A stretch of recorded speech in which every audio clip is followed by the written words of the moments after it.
Vamos lá, mais perguntas. A Nicole Vieira pergunta muito interessante. Se você pudesse descrever em uma palavra a experiência que você está vivendo nesse país, já que morando nos Estados Unidos há quase 6 anos, qual seria uma palavra sensacional? Eu acho que é essa palavra.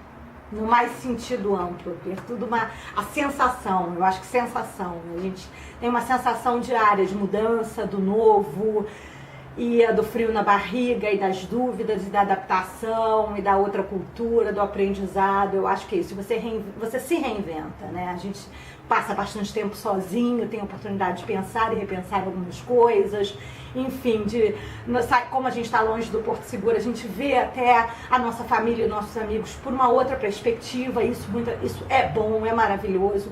Eu acho que é uma reinvenção, e essa reinvenção é sensacional. Então, sensacional é a palavra que eu descreveria essa minha experiência nesses anos todos. Tem muitas, né, mas essa é uma delas.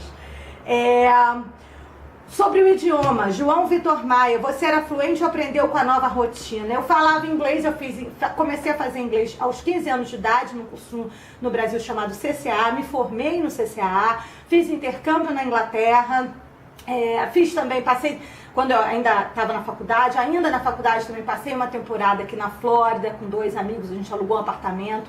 Fiquei um verão na Flórida, que aqui era inverno, mas no Brasil era nossas férias de verão, 3 meses. E também com isso fiz TOEFL, fiz inglês.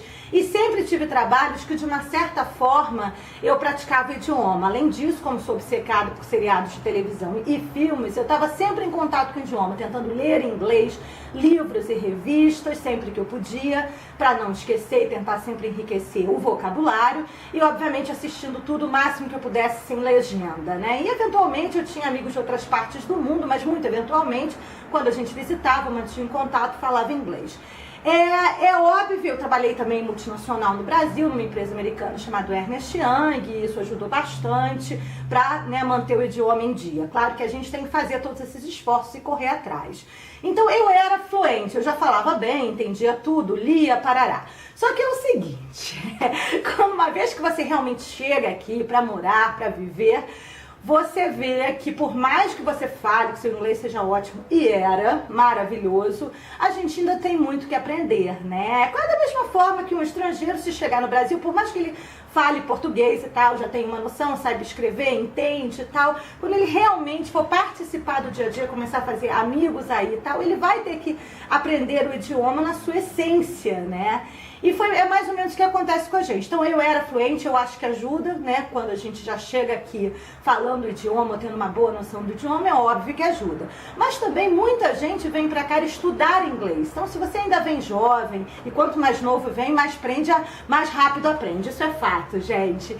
Então se você ainda vem jovem, vem aqui também, estuda inglês primeiro, para depois partir para fazer uma universidade, ou uma pós-graduação, uma coisa assim, também é fantástico, é maravilhoso. Eu acho que não tem melhor forma de aprender um idioma do que estando no país, né?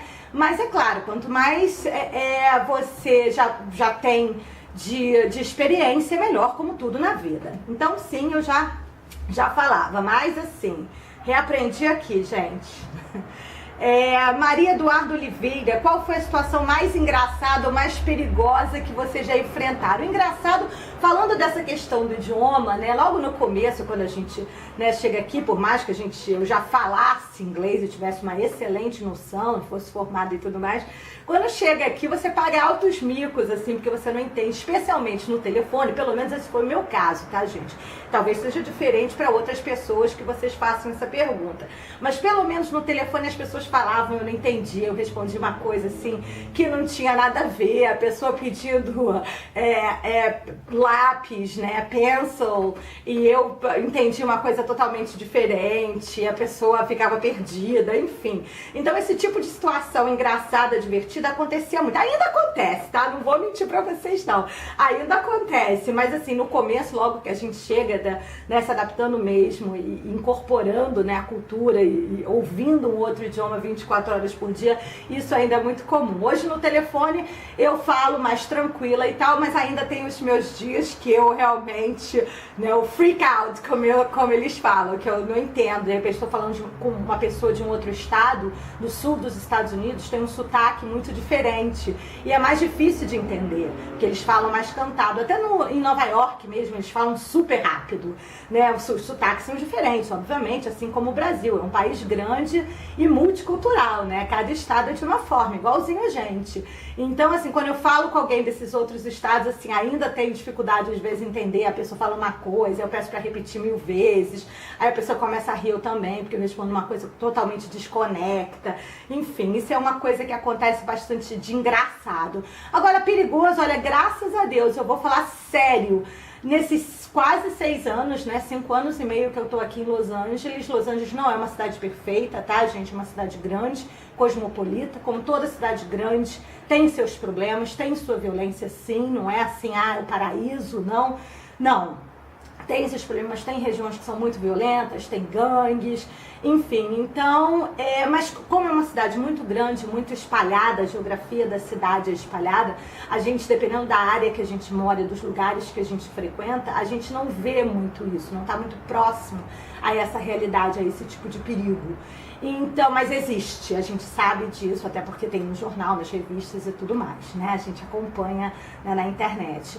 Mas, enfim, então, assim, graças a Deus eu nunca, assim, passei por uma situação perigosa ou nada que eu ficasse com medo nesse sentido, ou nenhum dos meus amigos próximos, não que eu saiba, entendeu? Mas, enfim, a gente evita ir nessas áreas, obviamente, nessas regiões que a gente sabe que não são seguras e que tem gangues e tem brigas de gangue e tudo mais. A gente não vai nesses lugares, né? Mas, assim, de qualquer forma, graças a Deus, eu sei que a gente não passou por nada demais. Mas, enfim, a gente sabe que existe e tenta, né, tomar as nossas precauções, cuidados, para não ficar andando na rua de madrugada.